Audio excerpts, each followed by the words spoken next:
Šis brīdis ir noticis šodien Liepājā.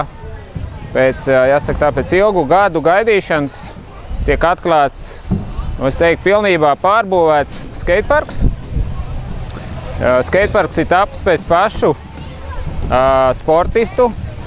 Jāsaka tā, lielas līdzdalības, jo visu rampu izvietojums, rampu augstumi un viņu, jāsaka tā, konfigurācija ir tapuši pēc viņu pašu iniciatīvas un tālāk jau kompānija, kur to arī izgatavoja, ir tāda arī jāsaka tā, pēc viņu vēlmēm uztaisījusi, un šobrīd pašiem sportistiem atliek tikai piešaut roku un šodien piedalīties sacensībās.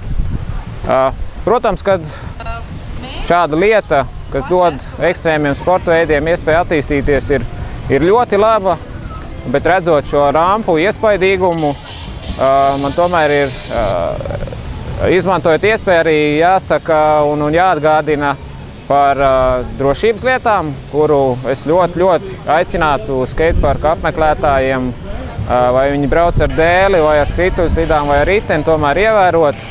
Tā ir ķivere, tie ir ceļu sargi, tie ir elkoņu sargi, jo tā ir jūsu veselība. Jā?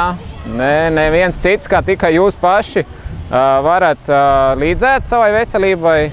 Un es domāju, ka tas būtu pirmajā vietā, un es ļoti ceru, ka šis ieteikums, un, protams, ka mēs aicināsim arī klubu pārstāvus saviem braucējiem un sportistiem to ik pa laikam atgādināt, jo, kā es teicu, skateparks ir iespaidīgs, un līdz ar to drošība arī būtu vajadzīgi būt iespaidīga.